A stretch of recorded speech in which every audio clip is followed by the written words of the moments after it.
ఎలా మిక్స్ చేద్దాం చూడండి. ఫస్ట్ ఉల్లిపాయ పచ్చిమిరపకాయలు తీసుకుందాం.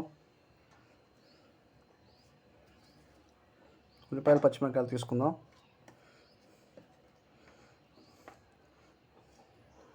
నెక్స్ట్ అల్లం వెల్లుల్లి పేస్ట్ తీసుకుందాం.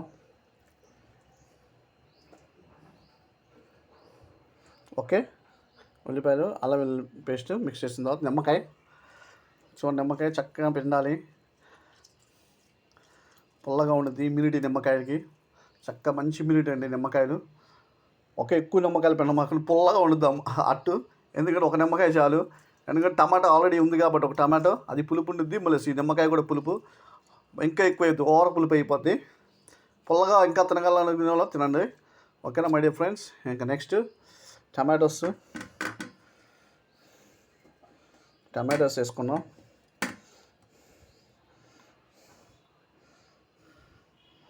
ఈ పొడులన్నీ రావు కాబట్టి మొత్తం అన్ని పొడులు వేసుకుందాం.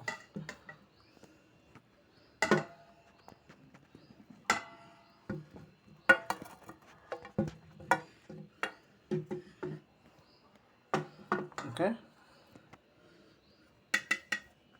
మీకు వీడియో కనపడుతుందా? సరే పెడదాం కరెక్ట్గా. ఉప్పు పసుపు కారం అది కూడా తుడిచేద్దాం. ఓకేనా మై డియర్ ఫ్రెండ్స్. చూడండి, ఫస్ట్ టమాటోస్ వేసాం, ఉల్లిపాయలు అల్లం వెల్లుల్లి పేస్ట్, నెక్స్ట్ జీలకర్ర ఉప్పు కారం పసుపు అన్నీ మిక్స్ చేసి గట్టిగా కలుపుకుందాం. ఓకేనా, అందరూ మర్చిపోమాకండి. ఇది second part, third part, fourth part అన్ని పార్ట్స్ వస్తాయి. ఓకే, అందరూ లైక్ షేర్ సబ్స్క్రైబ్ చేయడం మర్చిపోమాకండి. Have a nice day.